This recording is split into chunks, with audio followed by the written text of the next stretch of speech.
बात समाप्त करना। आज पलवल फरीदाबाद आप देख रहे हैं, हाईवे हो, रेलवे लाइन पर रेलवे ओवर ब्रिज हो, रेलवे पर कोई सब रेलवे स्टेशन का सौंदर्यीकरण हो, पलवल एवेन्यू हो, ऑल्टीमल रेल लाइन 6000 करोड़ की हो, दिल्ली प्रोग्राम बॉम्बे हाईवे हो, जेवर एयरपोर्ट का एक्सप्रेसवे हो, दिल्ली मुथरा रोड हो, पलवल का एलिवेटेड रोड हो, हर विधानसभा में महिला कॉलेज हो, दुधारा में 1000 करोड़ की यूनिवर्सिटी हो, और अब 2026 में हम पलवल के लिए मेट्रो का काम शुरू करेंगे। भारत माता की जय। तो यही नहीं, अभी 35,000 करोड़ की लागत से 2026 में ही गुड़गांव से फरीदाबाद, फरीदाबाद से नोएडा, नोएडा से जेवर एयरपोर्ट के लिए RRTS रैपिड मेट्रो का काम भी मोदी सरकार शुरू करने जा रही है। पलवल की मेट्रो उससे जोड़ेगी। आप आज दिल्ली बड़ौदा पे चढ़ जाओ, देश के किसी हाईवे पे चले जाओ, ऐसा हम। मेरी बात याद रखना, यही नहीं,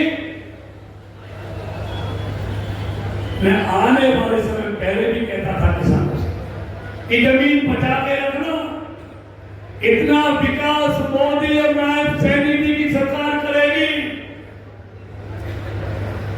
कि किसानों की बल्ले बल्ले हो जाएगी।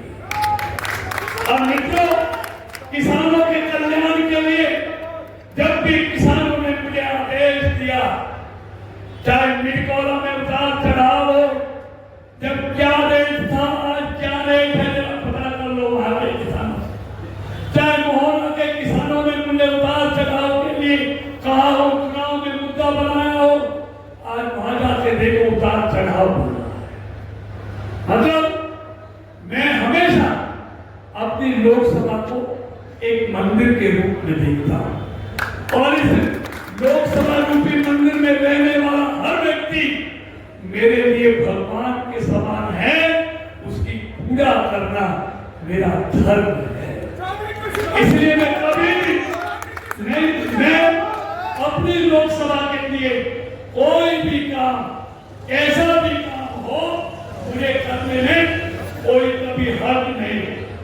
देखो, ये मोदी जी का भारत है, जहां राजभवन का नाम लोक भवन, जहां राजपथ को कर्तव्य पथ, जहां देश को रोड को लोक कल्याण मार्ग, जहां प्रधानमंत्री कार्यालय को सेवा तीर्थ का नाम दिया गया।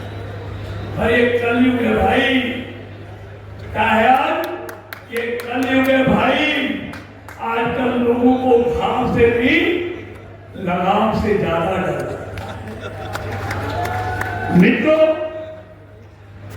मैं ये भी कहना चाहता हूं, हम लोगों को ये हमेशा याद रखना चाहिए, वक्त, भरोसा और इज्जत ये ऐसे परिंदे हैं, एक बार उड़ जाए तो वापस नहीं आते। ये दिमाग में बैठा देना।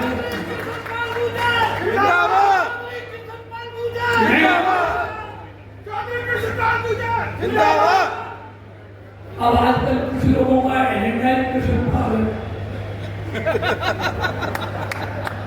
लेकिन मेरा एजेंडा कोई व्यक्ति नहीं, अपने लोकसभा रूपी मंदिर का विकास मेरा एजेंडा है।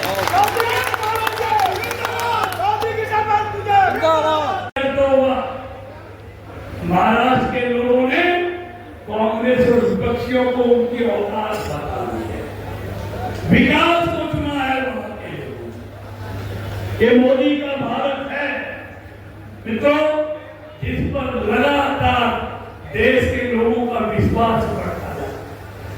मित्रों, मनोहर जी की सरकार ने और नायब सिंह की सरकार ने जो काम किए हैं, उनकी मैं चर्चा करूंगा तो बहुत सारा। आज बगैर रिश्वत के सिफारिश कर हरियाणा के नौजवानों को नौकरी मिल रही, किसानों के खाते में पैसा जा रहा है, सड़कों का हाईवे का अंबार लगा है, बिना भेदभाव के विकास हो रहा है, एक्सपोर्ट बढ़ा है। आज चारों तरफ हरियाणा में विकास नजर आ रहा है। मित्रों में सारी बात नहीं कहना चाहता, मैं से पिछला कहना चाहता हूं। आज इन 11 सालों में मोदी जी की सरकार में 25 करोड़ लोग गरीबी की रेखा से, ये मोदी का भारत है जहां 80 करोड़ लोगों को हर महीने 5 किलो अनाज मुफ्त में मिलता है। मित्रों, इनको विपक्ष को होता गया है। कभी पहले ईवीएम में गड़बड़ बताते थे, फिर चुनाव आयोग में गड़बड़ बताते थे, और अब तो शाही में गड़बड़ बताने लगे हैं। अभी आपने देखा, अब शाही में गड़बड़ बताने लगे हैं। मेरा ये कहना है, न ईवीएम में गड़बड़ थी, न चुनाव आयोग में गड़बड़ थी, न शाही में गड़बड़ थी। लगातार हारों में इनको ऐसा धोखा आ गया है, इनके दिमाग में गड़बड़ हो गई। चौधरी कृष्णपाल गुर्जर। और मित्रों, मैं एक बात, आजकल इन पे कोई मुद्दा नहीं।